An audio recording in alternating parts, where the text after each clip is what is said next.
Hello students, my name is Puneet Dogra. Welcome to study Khazana. आज हम लोग डिटरमिनेंट की प्रॉपर्टीज को कंप्लीट करेंगे और प्रॉपर्टीज तो कंप्लीट हो चुकी हैं, सॉरी इनवर्स वाले पार्ट को कंप्लीट करेंगे और देखते हैं कि आज की क्लास में ये कंप्लीट हो पाता है या नहीं, और अगर नहीं हुआ तो नेक्स्ट क्लास में चलेंगे ऑब्वियस है। तो सबसे पहले तो आज मैं कुछ वर्ड प्रॉब्लम्स कराऊंगा। लास्ट क्लास में 2 क्वेश्चन हमने इनवर्स के करे थे, तो आप पहले तो असाइनमेंट 4.2 निकाल 4.1 निकाल लीजिए। असाइनमेंट 4.1 में काफी क्वेश्चंस हैं, जैसे question number 31। Assignment 4.1 question number 31। Question number 31 है द मैनेजमेंट। देखिए आपके पास भी क्वेश्चन है, मेरे पास भी असाइनमेंट है। The management committee of a residential colony decided to award some of its members say x for honesty, some say y for helping other, वगैरह वगैरह। एक मैनेजमेंट कमेटी है, उसने क्या डिसाइड करा है, अवार्ड देने का डिसाइड करा है। और उसने किस तरीके से अवार्ड दे रही है, वो कह रही है कि ऑनेस्टी के लिए एक्स रुपए दो बंदों को, और हेल्पिंग के लिए जो दूसरों की हेल्प करते हैं उसके लिए वाई रुपीज दीजिए। तो लेट नहीं, आप ये कहेंगे गिवन है, ये तो आप कहेंगे फॉर ऑनेस्टी एक्स है, फॉर हेल्पिंग अदर्स दूसरों को हेल्प करने के लिए वाई रुपीज बांटे जा रहे हैं, and some other for others. देखो इसको तुम प्राइस कह लो या कह लो कि अमाउंट बांटा जा रहा है, एक ही बात है। प्राइस मैं कह रहा हूं कि बस प्राइस है, ये ऐसा बोल सकते हैं। अदर चीजों के लिए z. For supervising the worker to keep the colony neat and clean, जो कि सुपरवाइज करते हैं, कॉलोनी को साफ सुथरा रखते हैं। Added 2 times. अब आगे उसने क्या कहानी बताई, neat and clean. The sum of all awards is 12। Sum of all awards is 12। 12 award जो हैं टोटल, मैं 12 अवार्ड्स खरीद के लाया, जो मैंने ऑनेस्टी में दे दिए, हेल्पिंग अदर में दे दिए या अदर्स में दे दिए, मतलब जो भी है। टोटल अवार्ड्स कितने हैं मेरे? 12 है। आगे कहानी सुनिए। 3 times the sum of awards for helping others. 3 times the sum of awards for helping others and supervision added to 2 times the number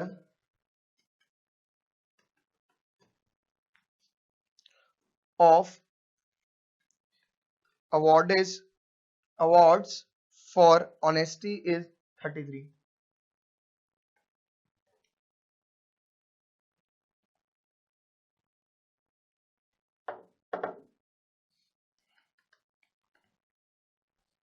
is 33। उसने बोला है कि 3 टाइम्स, उसने बोला है क्या बोला है, देखिए उसने बोला है 3 टाइम्स। मैं पहले पेन कलर चेंज कर लूं। 3 टाइम्स सम करो किसका? Awards for helping other and supervision, जो हेल्पिंग कर रहे हैं, एंड सुपरविजन। सुपरविजन मतलब and supervision added to 2 times the number of award for honesty is 33। Sorry, 3 times the sum of award for helping the other and supervision added to 2 times the number of award for honesty. Honesty के लिए कितने गए हैं? X गए हैं, is 33। ये चीज समझ में आई क्या किया? 3 टाइम्स हेल्पिंग वालों का सम करो किनके साथ? जो कि ऑनेस्टी का 2 टाइम्स है, तो उनके साथ ऐड कर दिया, इज इक्वल टू 33। आगे देखिए क्या है, ठीक है, आगे सुनिए क्या कहानी है। थर्ड केस बताया उसने।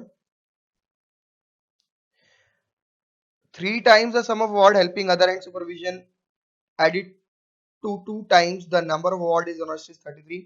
If the sum of number of award honesty supervision is, if the sum of number of awards for honesty and supervision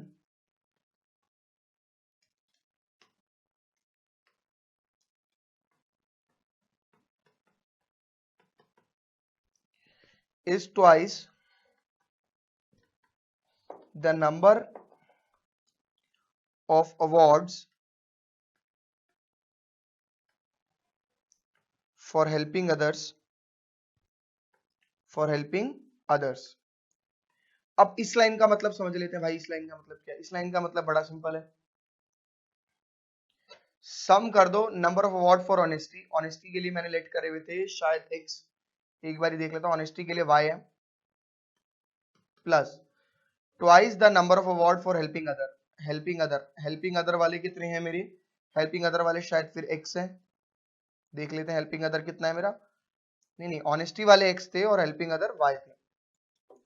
honesty वाले helping other y is twice the number of awarded for helping others.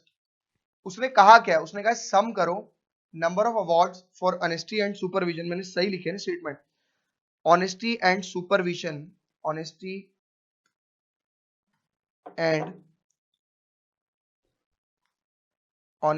And supervision is मतलब is equal to twice the helping other, helping वालों का, twice the helping people, जो helping people वाले हैं।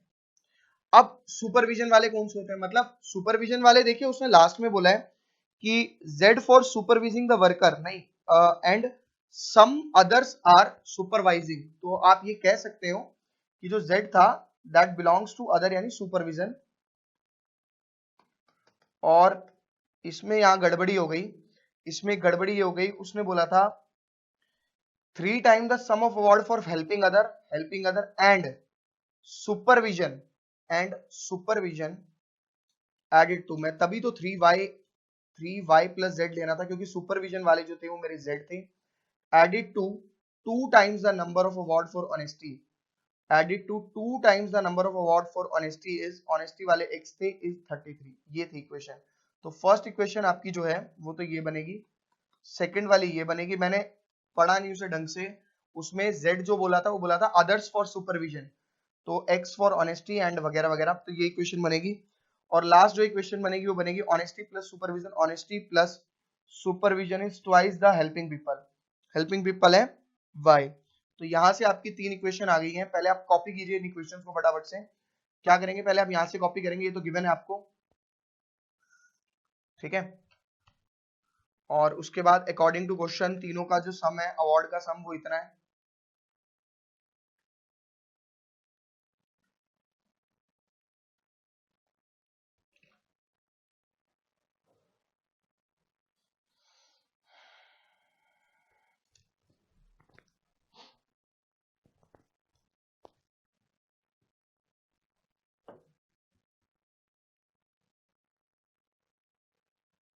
ये statement जो मैंने लिखी है 3 time the sum of awarded वाली, वो एग्जाम में लिखनी जरूरी नहीं है, बट हाँ इंपॉर्टेंट तो है।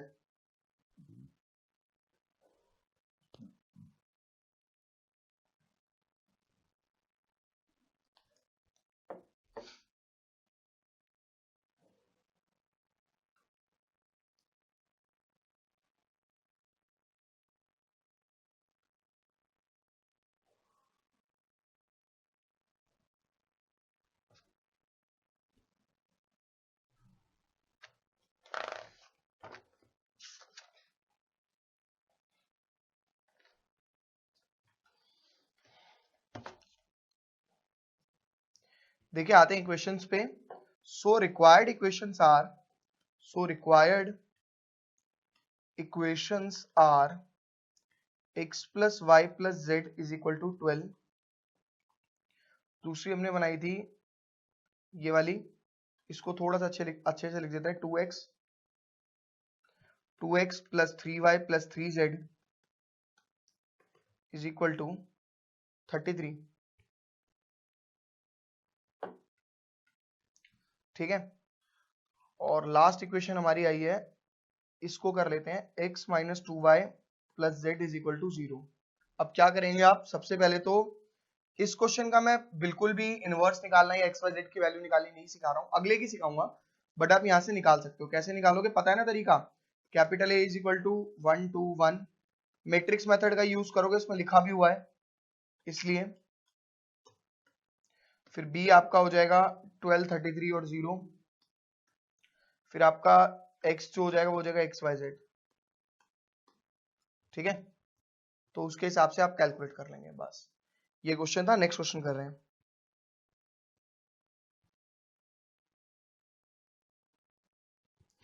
32 क्वेश्चन भी इसी तरीके की लैंग्वेज है, कर लेते हैं, लेकिन कोई दिक्कत नहीं है।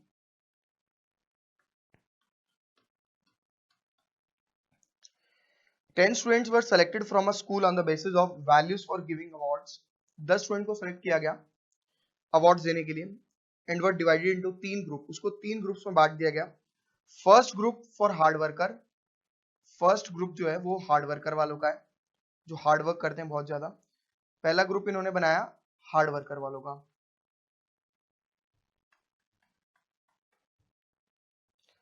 Second group for honest, second group इन्होंने बनाया ऑनेस्ट वालों का, जो ऑनेस्ट है बहुत ज्यादा। And law abundant student, okay, and law abiding students, यानी जो आपका लॉ मानते हैं। एंड थर्ड ग्रुप, तीसरा ग्रुप इन्होंने देखिए किस चीज का बनाया, इन्होंने थर्ड ग्रुप बनाया for vigilant and obedient student. ठीक है, लेट कर लेते हैं। जो हार्ड वर्कर वाले स्टूडेंट्स हैं वो एक्स हैं। Let number of hard workers, hard working student या फर्स्ट ग्रुप वाले, let number of students in first group, in first group is equal to x. Same number of student, ये मेरे साथ साथ लिख लो, कोई दिक्कत नहीं है इसमें। Student in second group is y, ठीक है ना, और number of students in third group is z। According to question total number of students अपने पास 10 है, तो x plus y plus z 10 हो गया। इक्वेशन नंबर फर्स्ट आ गई। ठीक है, इक्वेशन नंबर फर्स्ट आ गई अपने पास। ठीक है, आगे देखिए, अगला देखिए क्या है। आगे उसने बताया double the number of student of the first group, double the number of students, the number of students in double the number of students of the first group of first group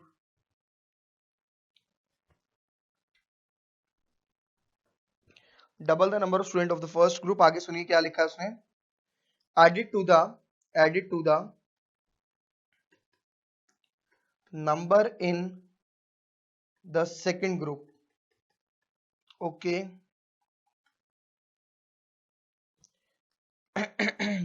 gives 13, 13 देगा आपको। यानी double the number of student in the first group, double the number of student in the first group added to the number of student in the second group gives you 13। Equation number 2। ठीक है, आगे देखें। while combining strength of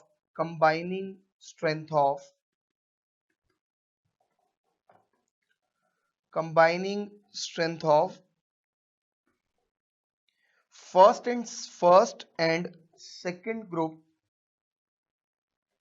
is 4 times that of third,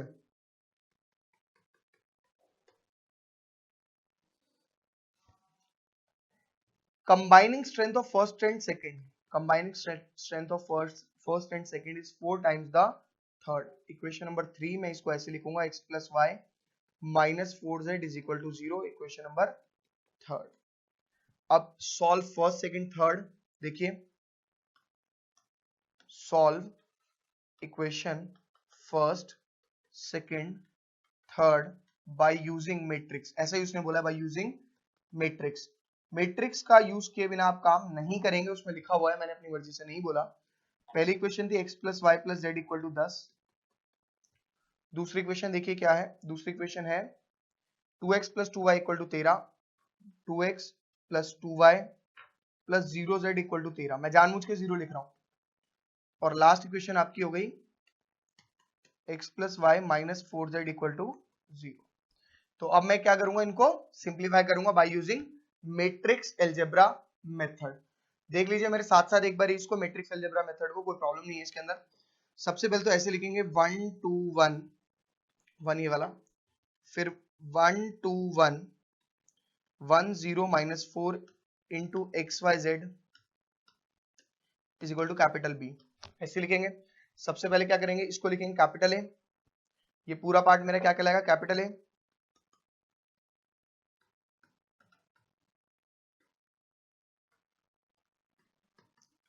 ठीक है, अब सबसे पहले तो क्या निकालेंगे, आपको याद होना चाहिए ए इनवर्स आपको चाहिए। ए इनवर्स के लिए फॉर्मूला होता है adjoint A upon A determinant. ठीक है, यहाँ पे आपको इसको थोड़ा सा चेंज करना पड़ेगा, बी की वैल्यू डाल दीजिए पूरी पहले, 10 13 और 0, तो ये हो जाएगा ax is equal to B, कोई प्रॉब्लम नहीं है। अब देखिए सबसे पहले ए डिटरमिनेंट यानी एक्सपैंडिंग कर देंगे इसकी। तो ए डेट मतलब पहले तो आप ऐसे लिखेंगे 1 1 1 2 2 0 1 1 माइनस 4, बिना डेट के लिखे आप इसे एक्सपैंड ही नहीं कर सकते। मैं कर रहा हूं expanding along R1, along R1 रो 1 के थ्रू एक्सपैंड कर रहा हूं। देखिए रो 1 के थ्रू एक्सपैंड करूंगा तो ऑब्वियस है पहले तो ये पार्ट कटेगा, ठीक है ना। कॉर्नर आया 1,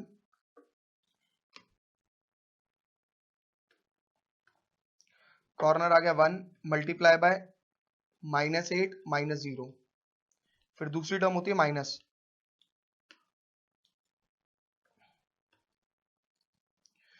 दूसरी टर्म होती है माइनस, ये और ये कैंसल। इसमें कॉर्नर क्या आया, इसमें कॉर्नर आया 1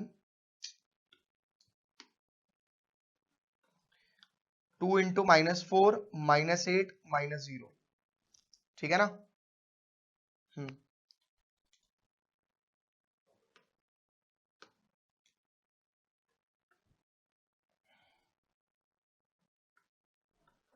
अब ये कैंसिल हो जाएगा, ऐसे, तो ये क्या बन जाएगा, +1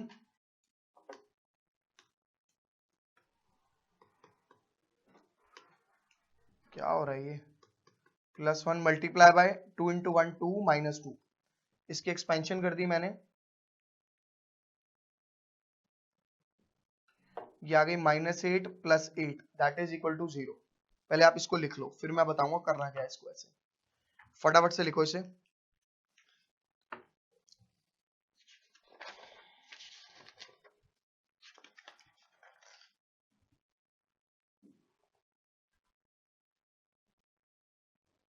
बट ये 0 आना नहीं चाहिए। मैं एक बार दोबारा देख लेता हूँ एक्सपेंशन ठीक करी नहीं करी मैंने, कहीं इसके डिजाइन बनाने के चक्कर में ही गलत हो गई हूँ। 1 मल्टीप्लाई बाय -8 -0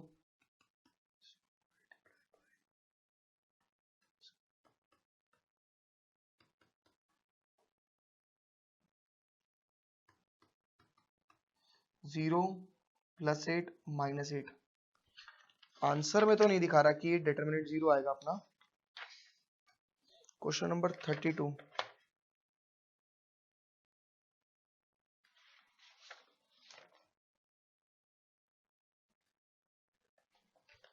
इक्वेशंस ठीक लिखी हैं मैंने,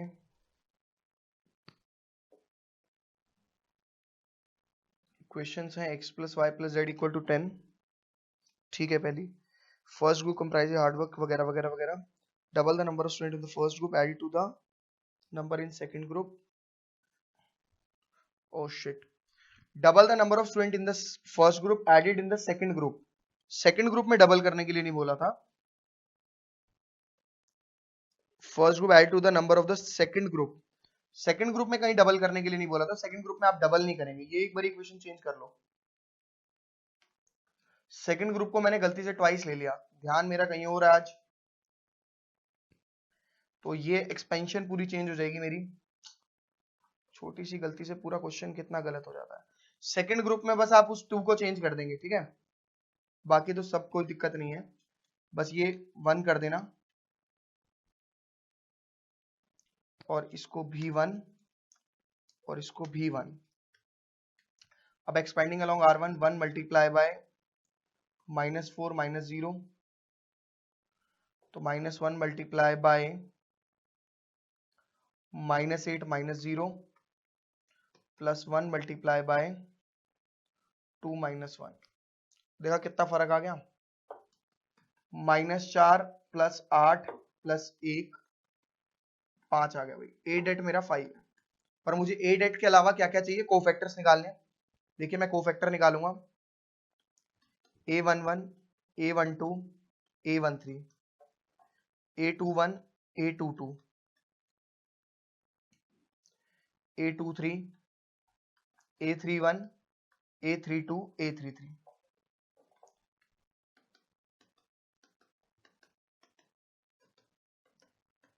जो भी आंसर आएगा पहले वाले को प्लस से, दूसरे को माइनस से, फिर प्लस से, फिर माइनस से, फिर प्लस से, फिर माइनस से, फिर प्लस से, फिर माइनस से, फिर प्लस से मल्टीप्लाई कर देंगे। रीजन आपको पता है क्यों, एग्जिस्टेंस बता रखी है इसकी कैसे करनी होती है। बहुत सिंपल होता है ये, कुछ भी नहीं है, बस कैलकुलेशन मांगता है और कुछ नहीं है। देखिए सबसे पहले मैट्रिक्स आपके पास है, मैट्रिक्स पर जाना पड़ेगा हमें। मैट्रिक्स थी 1 1 1 एंड 2 1 वगैरह वगैरह। मैंने आपको बताया था जब भी रो 1 के थ्रू एक्सपैंड करें पहले 3 एलिमेंट तो ऐसे कैसे लिख देंगे, -4 -0 यानी -4, -8 -0 यानी +8 और 2 -1 यानी 1। यानी आपके 3 एलिमेंट हो गए, आपको 2 2 से शुरू करना है। अब 2 2 से आप करेंगे तो पहले इसे कैंसिल कर दीजिए ऐसे। अगर ये कैंसिल हो जाएगा तो उसके बाद क्या बचेगा, -4 -1, आप लिखेंगे -4 -1 दैट इज इक्वल टू +5। ठीक है, 2 2 की बात करते हैं, 2 2 की। 2 2 में ये हो रही है कैंसिल, -4 -1 अगेन आएगा -4 -1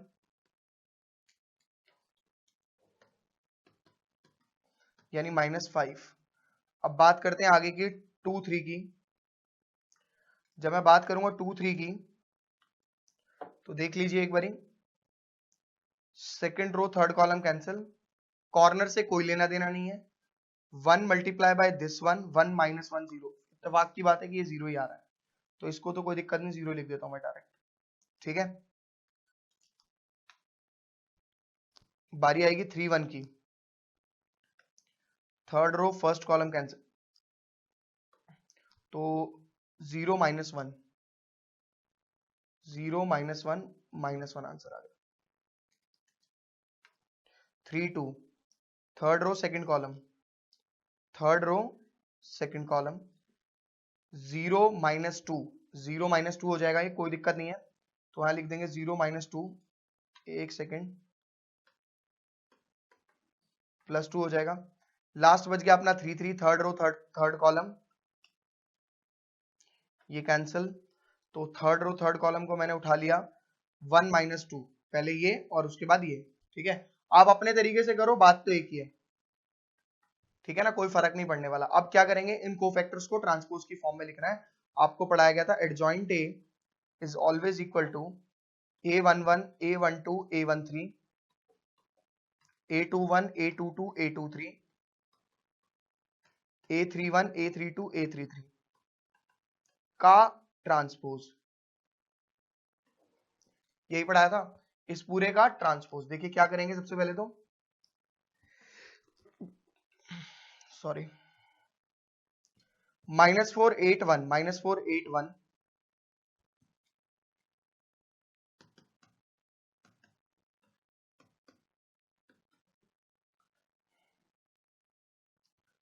उसके बाद 5 -5 0 5 -5 0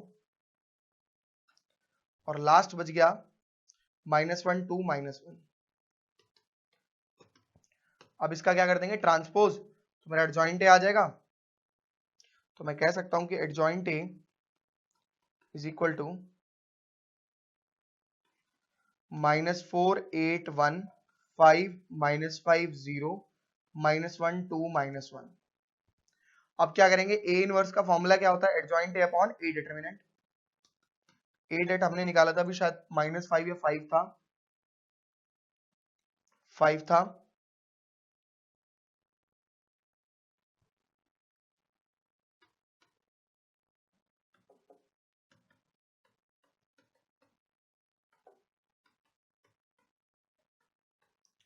ऐसे ही रहने देंगे। हमारा x का फॉर्मूला होता था a इनवर्स b, तो a इनवर्स की वैल्यू 1/5 मल्टीप्लाई बाय 4 5 -1 8 -5 2 1 0 -1। पेज पलट के देखते हैं b हमारा क्या था, b हमारा था 10 13 0, 10 13 0। समझ में आ गया कैसे करना है? तो आप इस तरीके से इसे कैलकुलेट कर सकते हो, मल्टीप्लाई कर देना आंसर आ जाएगा। ठीक है, डिवाइड डिवाइड करने के बाद। तो आप इसे कॉपी कर लीजिए फटाफट से, फिर आगे करेंगे। ठीक है, छोटी मोटी इसके अंदर मिस्टेक हो गई मेरे से, जो मैंने आपको बताई थी वो उसके हिसाब से देख लेना, कोई दिक्कत वाली बात नहीं है।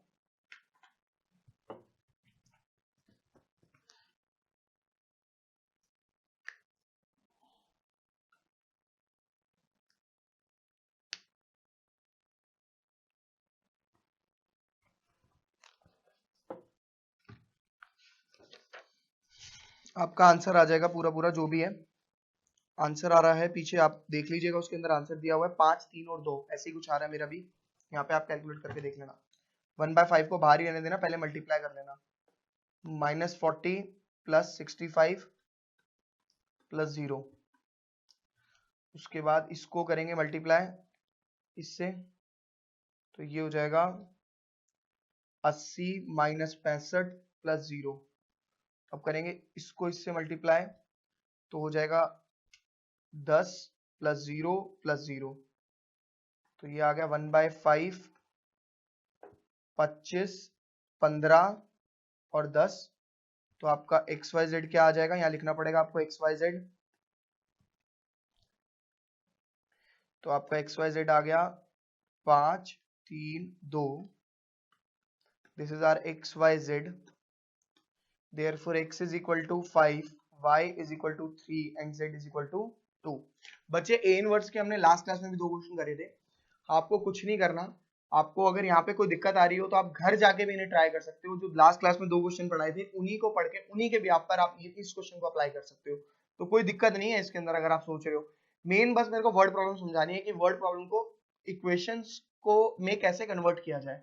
तो अभी मैं आपको यही बताऊंगा कि बस इक्वेशंस को कैसे कन्वर्ट किया जाए अगले क्वेश्चंस में। ठीक है, आप पहले से कॉपी कर लो।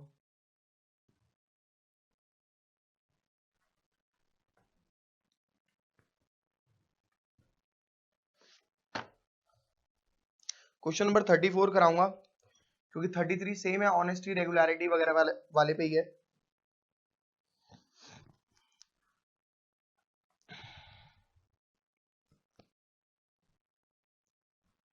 देखिए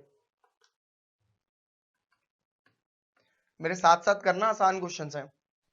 2 cricket teams honored their player for 3 values: excellent batting, to the point bowling and unparalleled fielding by giving ₹X, ₹Y, ₹Z per player। यानी हर प्लेयर को x रुपए, y रुपए और z रुपए मिल रहे हैं। 2 क्रिकेट टीम ने अपने प्लेयर को ऑनर कर रहे हैं उनका। ठीक है, तो कैसे कर रहे हैं, एक्सीलेंट बैटिंग वाले को कितने पैसे मिलेंगे, जिसने एक्सीलेंट बैटिंग करी है उसे मिलेंगे ₹X।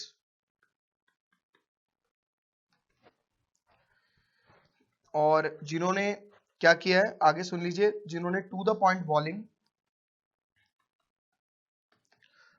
पॉइंट बॉलिंग वाले को कितने मिलेंगे, ₹Y। अच्छा ऐसे लिखना जरूरी है, प्रेजेंटेशन ऐसी देनी जरूरी है। और अनपैरेलल्ड फील्डिंग मतलब बहुत अच्छी फील्डिंग।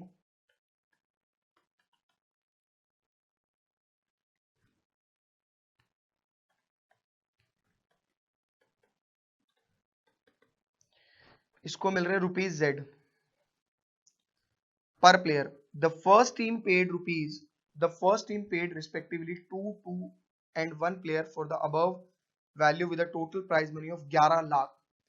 पहली टीम ने इसके लिए 2 बंदों को दिया प्राइस, इसमें 2 बंदों को, इसमें 1 बंदों को, यानी 2x खर्चा हुआ, 2y खर्चा हुआ, z खर्चा हुआ, इज इक्वल टू 11 लाख। 1 2 3 4 5, ये समझ लो कैसे।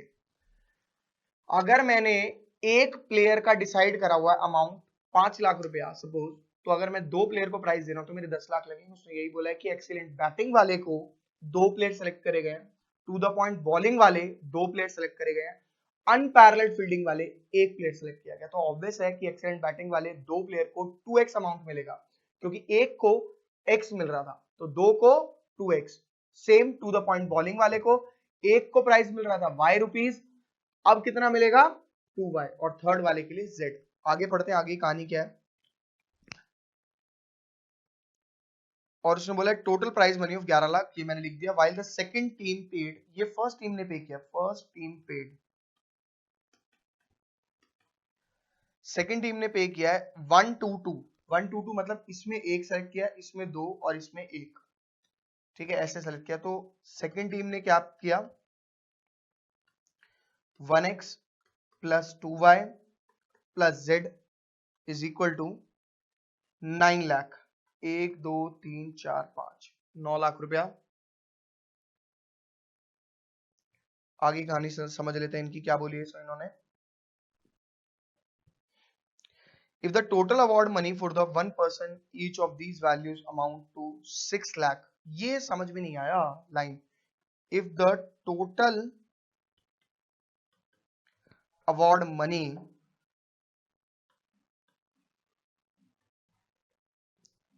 for one person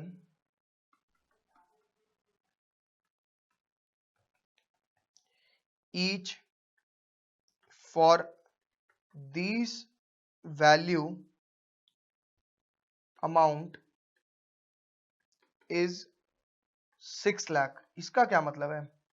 देखिए उसने बोला है if the total award money for one person, एक पर्सन को जो टोटल अवार्ड मनी दिया जाएगा, each of these value is rupees 6 lakh, यानी हर एक बंदे को कितना मिल रहा है, 6 लाख रुपया। तो हमें निकालना क्या है, ये नहीं समझ में आ रहा। अगर हमें हर एक बंदे को उसने बोला है कि 6 लाख रुपया मिल रहा है, तो ये गलत नहीं हुआ स्टेटमेंट। उसने क्या बोला कि कितना अमाउंट दिया जाए, आपको ये देख के चलना है कि कितना अमाउंट वो दे रहा है, इसको समझना है। उसने बोला है कि if the total award money for one person each of these value amount is 6 lakh, इस स्टेटमेंट का मतलब समझ में नहीं आ रहा। उसने बोला टोटल अवार्ड मनी, ध्यान से सुनना, बच्चे क्या समझ लेते हैं कि एक बंदे को 6 लाख रुपया मिल रहा है। अगर एक बंदे को 6 लाख रुपया मिल रहा है तो मेरे को ये बता दो भाई निकालना ही क्या है।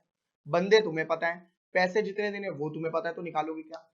भाई साहब उसका कहने का मतलब है जो टोटल पैसा मिल रहा है ना, हर एक बंदे को अगर मैं कह दूं, मतलब मैं कहूं कि x plus y plus z, मतलब पहले बंदे को जो अवार्ड मिला, दूसरे को जो अवार्ड मिला, तीसरे को जो अवार्ड मिला, उसका अमाउंट जो है वो 6 लाख है। समझ में आया। x plus y plus z जो है वो कितना है, 6 लाख रुपया। तो इस तरीके से आप 3 इक्वेशन आपके पास आ गई, आप कैलकुलेट करके सॉल्व कर सकते हो। कॉपी कर लो, अगला क्वेश्चन कर रहे हैं।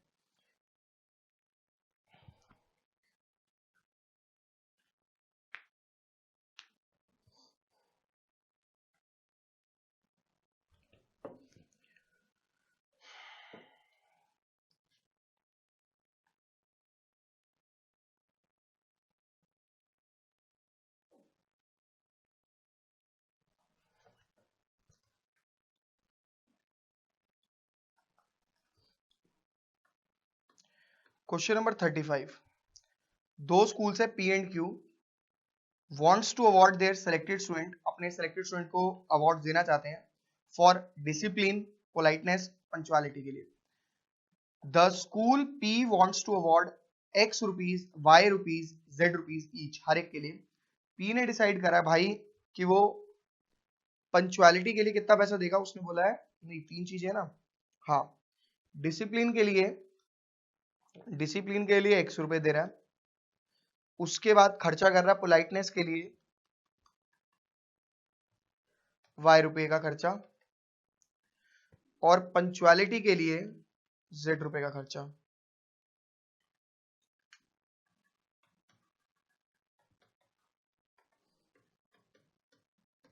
ठीक है। School P wants to award X रुपए, Y रुपए, Z for each of their respective values to its 3 to 1 students with a total award money is 1000।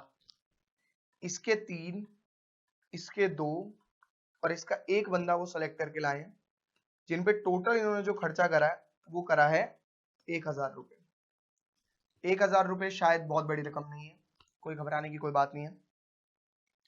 Q wants to spend 1500 to the ward of 4, 1 and 3, मतलब 4x plus कितना 1y plus 3z is equal to 1500 रुपए। 4, 1 and 3 students के लिए उसने खर्चा करा है 1500 रुपए। If the total amount of the award of one prize is each is 600 रुपए। सेम स्टेटमेंट है, x plus y plus z is equal to 600। समझ में आया? कॉपी कर सकते हो इसको, और कॉपी करते करते एक मेरी बात सुन लो।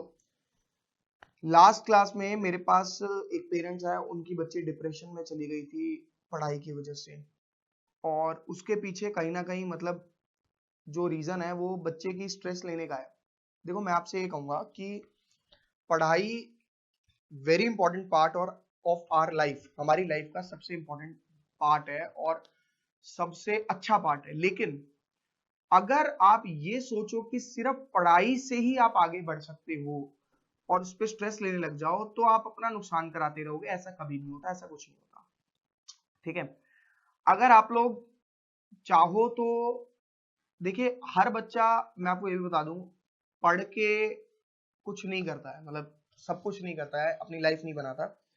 तो मैं भी अपने टाइम का कोई ऐसा कोई बात नहीं है जैसा आप सोच रहे होंगे कि सर तो बड़े इंटेलिजेंट रहे होंगे एंड ऑल। नहीं यार, मैं कोई इतना खास इंटेलिजेंट स्टूडेंट नहीं था, एवरेज स्टूडेंट ही था। मेरे से मैं अपनी क्लास में 7वें 8वें नंबर पे रहूंगा, मतलब हाँ, अपनी क्लास में 45 या 50 के अराउंड स्टूडेंट थे, उसमें 7वें 8वें नंबर है, मतलब एवरेज स्टूडेंट ही था। नॉट गुड नॉट बैड, मतलब हाँ ऐसा था बस। हाँ मैथ्स मेरा अच्छा था, हाँ, और उसमें भी ये नहीं था कि मैं फर्स्ट आ रहा हूँ, नहीं। बट टीचर या कोई भी जो फील्ड आप सेलेक्ट करोगे उसके लिए घबराना नहीं है। एक तो हर फील्ड में स्कोप है, इंजीनियरिंग से लेकर मेडिकल से लेकर सीए से लेकर सीएस से लेकर, काम अच्छा करो उसकी वैल्यू है। वैल्यू उस चीज की थोड़ी है कि आप काम ना ही करो और मतलब क्या कहते हैं, काम आता नहीं है, डिग्रियां लेके बैठे हो, उसका कोई मतलब नहीं है। जैसे स्कूल्स में भी बहुत सारे ऐसे टीचर्स होते हैं, डिग्री बहुत होती है लेकिन पढ़ाना नहीं आता, तो वहां पर वो डिग्री किस काम की है? हाँ, टीचर्स को पढ़ाना आता है बट डिग्री नहीं है, तो वो भी इनकम्प्लीट है। तो यहाँ पर आपको क्या ध्यान देना है, बस छोटी सी बात का ध्यान देना है कि डिप्रेस नहीं होना। देखो लाइफ बड़ी स्टेबल सी करके चलो, लेके चलो। ये मत सोचो सिर्फ पढ़ना है कंटिन्यूअसली, हम यही काम करेंगे, पढ़ाई करना है, हमें ये करना है वो करना है, पढ़ाई करने से अच्छी नौकरी लग जाएगी, अच्छी नौकरी से अच्छी छोकरी मिल जाएगी और सब कुछ हो जाएगा। नहीं यार, ऐसा कभी नहीं होता। आपकी सोच नेगेटिव है, इसका मतलब आप मतलब सोचते ही उतना, उससे बड़ा नहीं सोच सकते।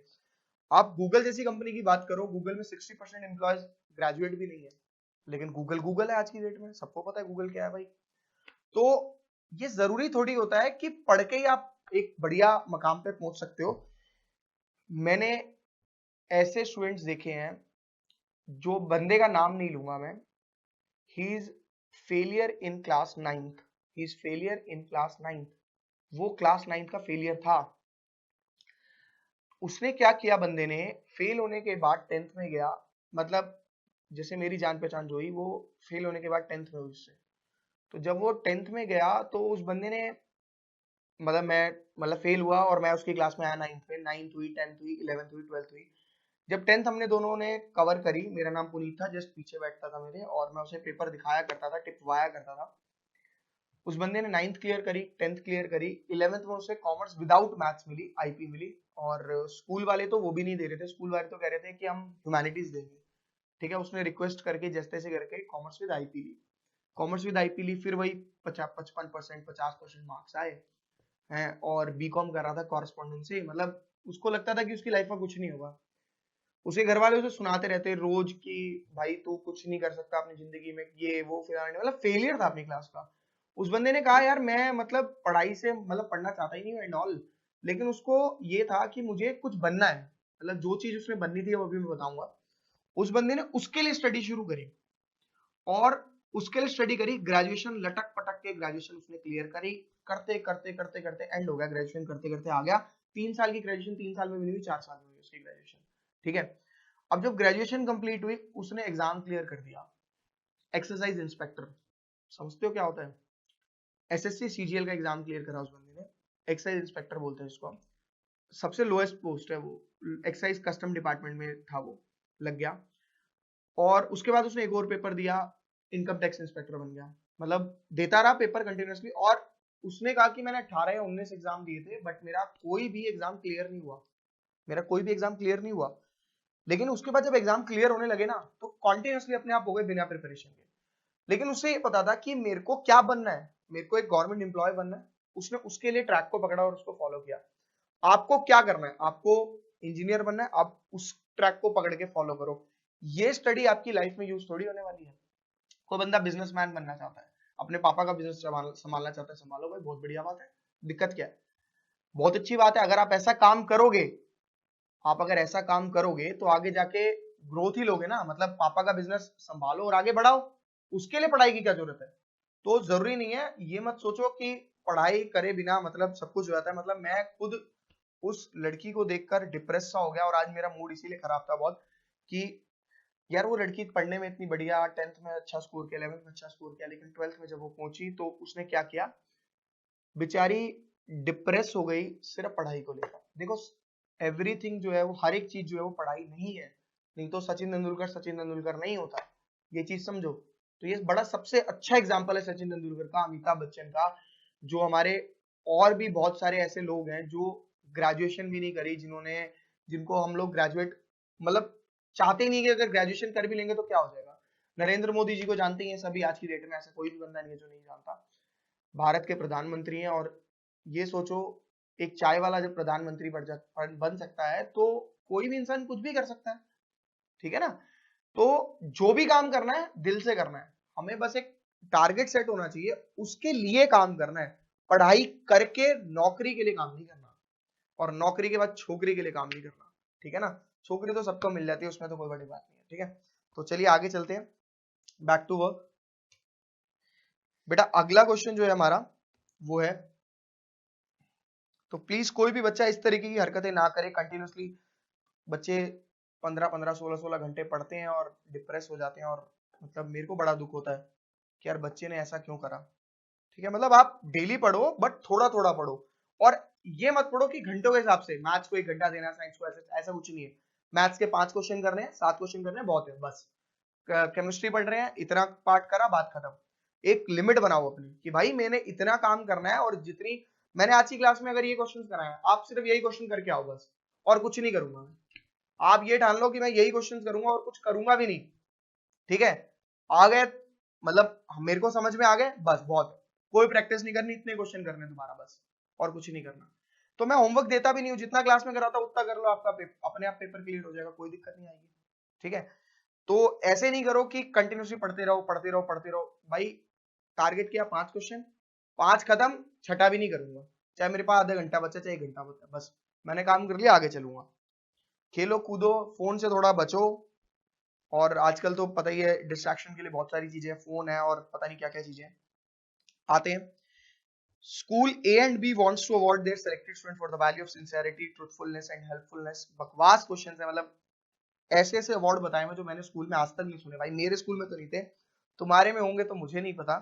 कि मतलब ऐसे ऐसे, मतलब ठीक है मैं सिंसियर भी नहीं था, और मैं ट्रूथफुल वाला बंदा भी नहीं था, हेल्पफुल भी नहीं था इतना ज्यादा कि मेरे को ही देंगे। तो ऐसा कुछ नहीं है, तो ये क्वेश्चन भी आप कर सकते हो ट्राई, आसान सा क्वेश्चन है, तो मैं ये नहीं करा रहा हूँ, ये होमवर्क है आपका। आगे कर रहे हैं हम क्वेश्चंस को, बहुत बढ़िया बढ़िया क्वेश्चंस है आगे अपने पास।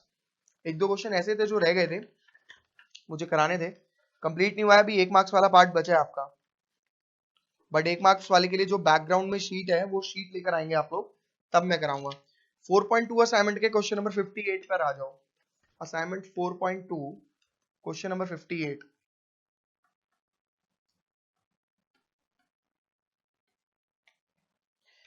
a is equal to 3 minus 2 1, 3 1 minus 1 minus 1 2 1 कहता है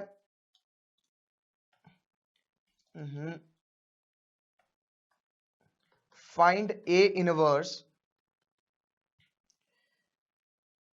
using A inverse, solve the following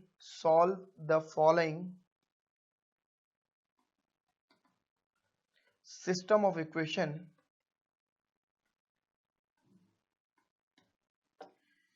3x minus 2y plus z is equal to 2, 2x plus y minus 3z is equal to minus 5 and minus x plus 2y plus z is equal to 6. देखिए इसमें कहीं पर भी नहीं लिखा है कि आप लोग किस मेथड का अप्लाई करेंगे, पहले आप इसे कॉपी कीजिए।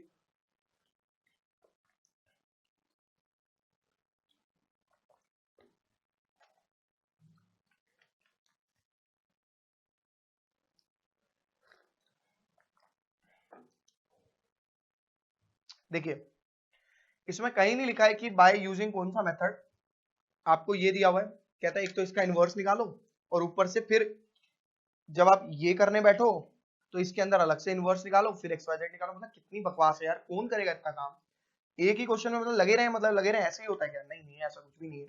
बड़ा आसान सा क्वेश्चन है, आपको सिर्फ बनाया है, उसने काटा है, आपका सिर्फ बनाया है। समझते हो ना क्या बनाया है? वो जो क्लास में हम बोलते हैं तेरा काट दिया, तेरा बना दिया, मतलब बेवकूफ बना दिया। ठीक है, गलत मत लेके जाना, आधे से ज्यादा बच्चे तो नेगेटिव सोच लेते हैं।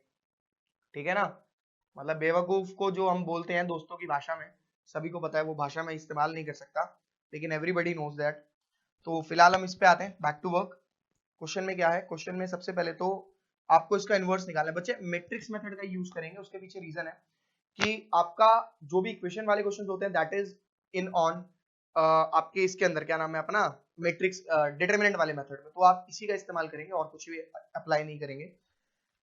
ये जो आपको ए है ना, चलो अगर मैं इसको सॉल्व करता तो मैं कैसे करता? मैं पहले ए लिखता। ए क्या हो गया?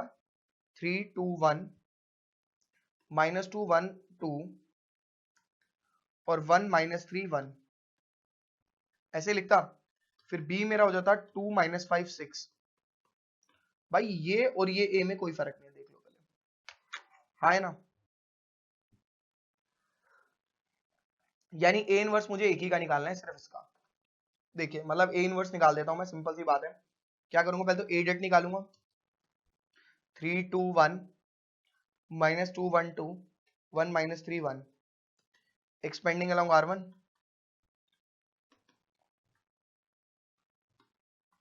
रो 1 के थ्रू एक्सपैंड कर रहा हूँ। 3 माइनस 2 1 2 1 माइनस 3 माइनस 1 2 एंड 1 है।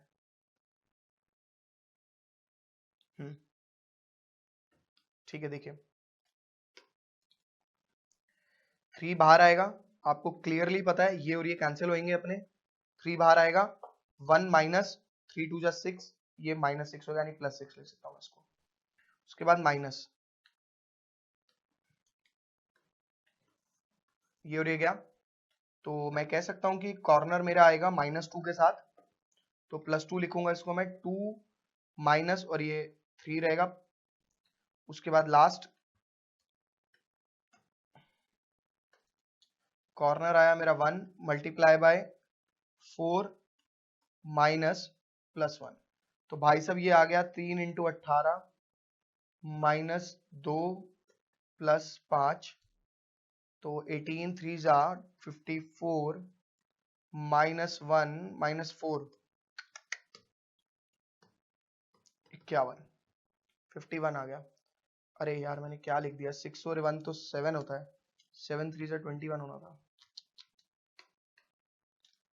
21 में से यहाँ पे मिस्टेक है, +3 यानी 24, 3 1 प्लस 6, ठीक है। 7 3 21 plus 2 2 plus 2 minus 3 minus 1 minus 2, ठीक है। 4 प्लस 1 5 5 3 21 24, ठीक है बच्चे, ए डेट आ गया मेरा, ए डेट मेरा आ गया। ए डेट आ गया, क्या निकालना? कोफैक्टर्स निकालने, कोफैक्टर आप खुद निकाल सकते हो, उसके बाद कैलकुलेट कर सकते हो, ठीक है। ए इनवर्स आ जाएगा, एक्स वाई जेड निकाल देंगे। आप इतना कॉपी कर लीजिए, आगे कर रहे हैं फटाफट से कॉपी कर लीजिए इसको। क्वेश्चन नंबर 60 करेंगे, डिफरेंट क्वेश्चन है। Question number 59 same.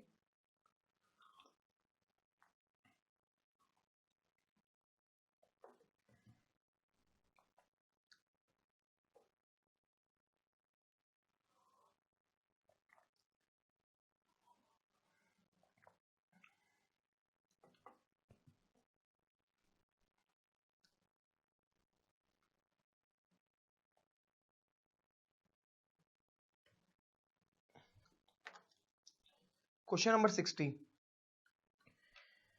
Question number 60 मुझे पूरा कराना पड़ेगा। बेटा ऐसा एग्जाम्पल भी है आपकी बुक में, आप उसको देख लेना एक बारी।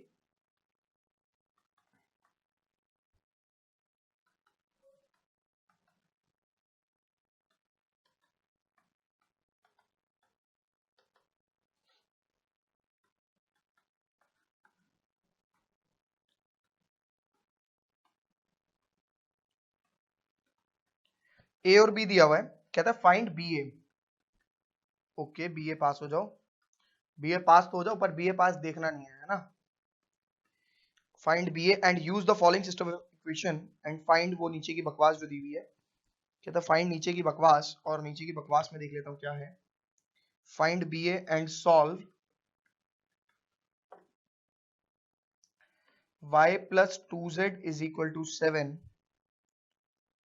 x minus y is equal to 3, 2x plus 3y plus 4z is equal to 17। अब एक चीज सारे बच्चे ध्यान से सुन लेना मेरी बात, जो बहुत इंपॉर्टेंट है। जब भी एग्जाम में क्वेश्चन आ जाए find B A, find A B, इस तरीके का क्वेश्चन आ जाए, तो उस चीज में एक चीज ध्यान रखनी है, और कहता है कि हेंस फाइंड या hence solve this equation and all. तो उस केस में एक चीज की गारंटी है कि कभी भी बोल रहा हूं मैं, हमेशा आपका यूज होना ही होना है जो आपको पहले फाइंड आउट करना है। जैसे इसमें फाइंड करना है बीए, तो बीए का यूज ना इसके लिए होगा ही होगा, करके देख लेना, बीए का यूज होगा ही होगा। तो पहले बीए निकाल लेते हैं, उसके बाद सोचेंगे कैसे यूज होगा, ठीक है ना। देखिए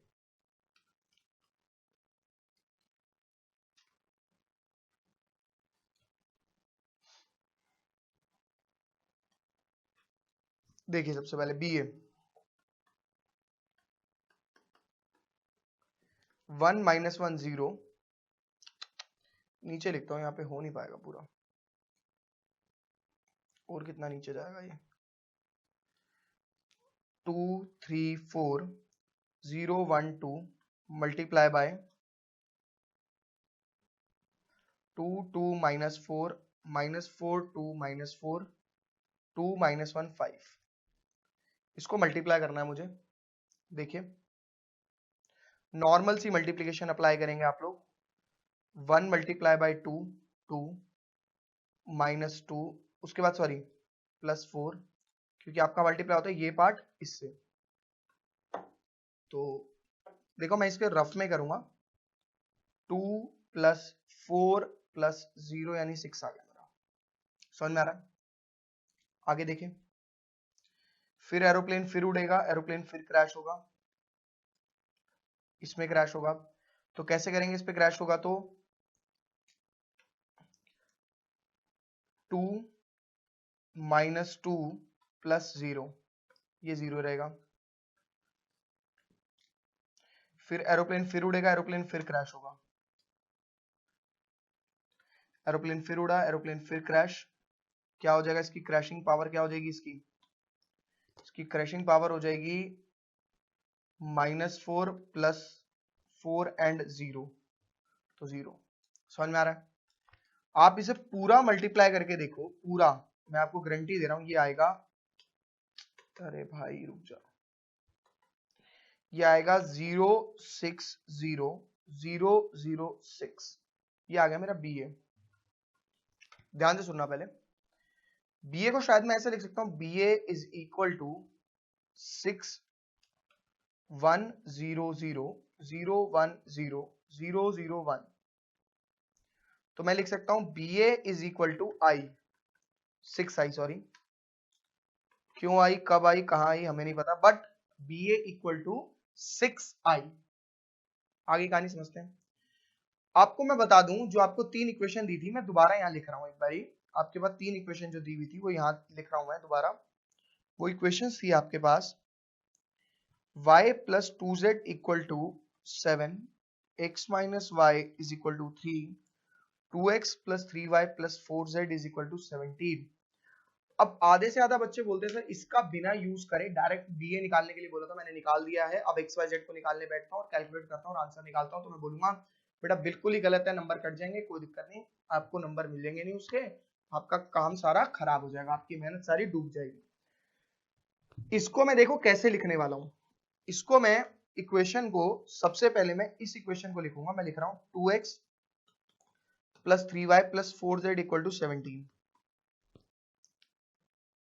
2x plus 3y plus 4z equal to 17 ना। एक मिनट, पहले इक्वेशन लिखनी पड़ेगी मेरे को, ये वाली। x sorry 1x minus 1y plus 0z is equal to 3, 2x plus 3y plus 4z is equal to 17, और लास्ट में लिख रहा हूं 0x plus y plus 2z is equal to 7। क्यों ऐसे लिखा मैंने, आपको एक मिनट में बता दूंगा। आप अगला स्टेप देखिए आपका क्या आएगा। आप इसके अंदर जो a निकालते हो वो क्या आएगा, 120 माइनस 131 042, और आप देख सकते हो ये a वही a है जो आपका एक्चुअल में b गिवन है। ये a जो है, ये आपको जो b गिवन है वो दोनों इक्वल हैं। देख लीजिए एक बारी। तो इक्वेशंस को मैंने b की वैल्यू को देखते हुए ऊपर नीचे किया था, और एग्जाम में जरूरी नहीं है कि सारी वैल्यू को देखते हुए करना पड़े, मतलब वैल्यू को देखते हुए करना पड़े। कई बार डायरेक्ट भी होता है, कई बार डायरेक्ट नहीं होता है।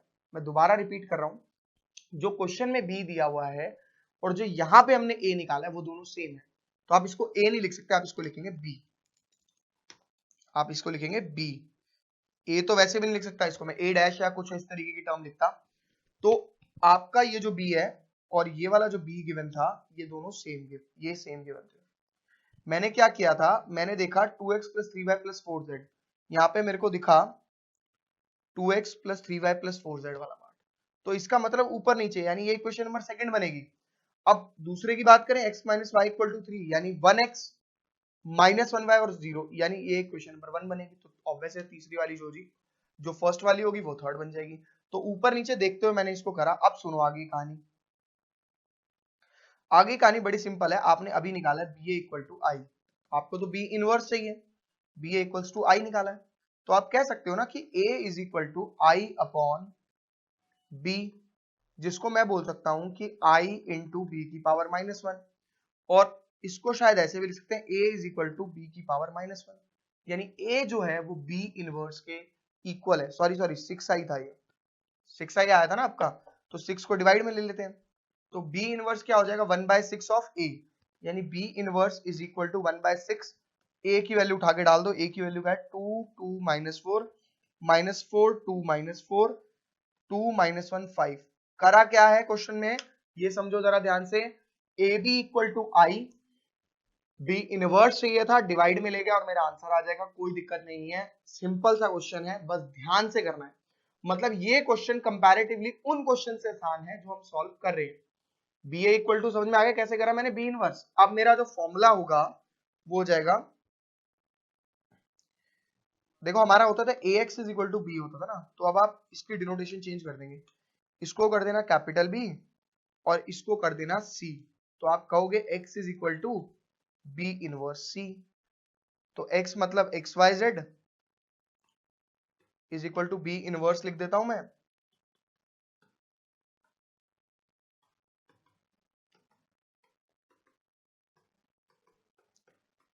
इनटू सी लिख देता हूं मैं। सी की वैल्यू मेरी है, अच्छा सी ऊपर से देखना पड़ेगा जो इक्वेशन, सी आड़े टेढ़े मत लिख देना, सी जो इक्वेशन बनाई थी ना फाइनली वो लिखना। 13 7 और 17 3 है, 3 3 3।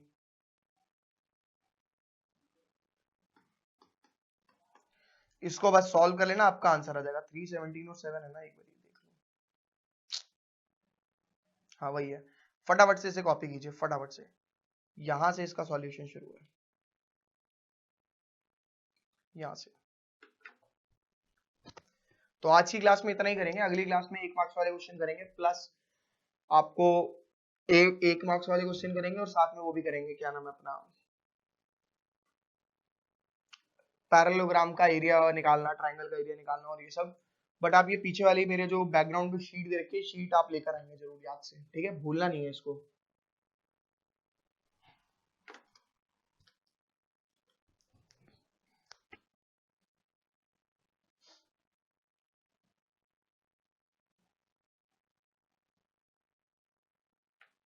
ये क्वेश्चन दोबारा मत लिखना, ये तो मैंने अपनी सहूलियत के लिए लिखी थी।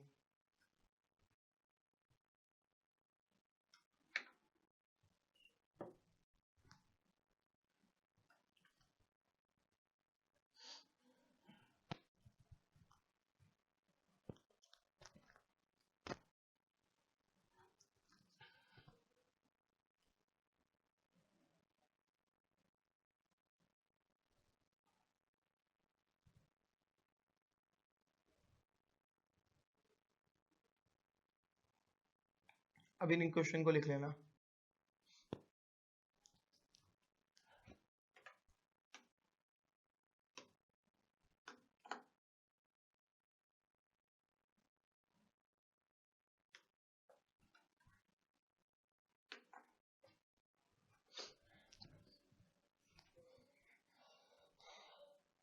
है कुछ भी नहीं, एवरीथिंग इज प्रेजेंटेशन, और प्रेजेंटेशन के हिसाब से अगर आप क्वेश्चन को सही से करोगे तो आपका आराम से सही होगा, दिक्कत आएगी नहीं आपको कभी भी।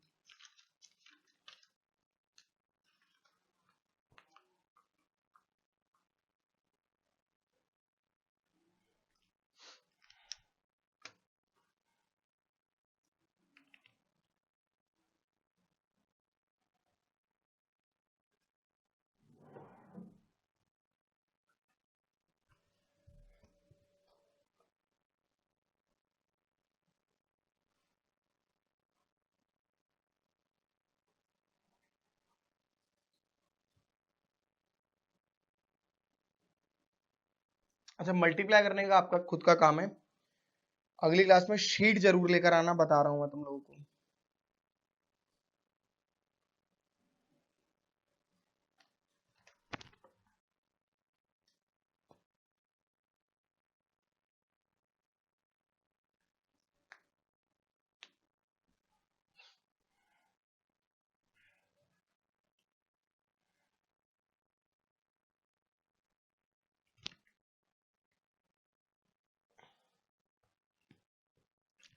तो आज की क्लास को यहीं समाप्त करते हैं, नेक्स्ट क्लास में आप लोगों से मिलेंगे। Bye bye, see you, tata, good night.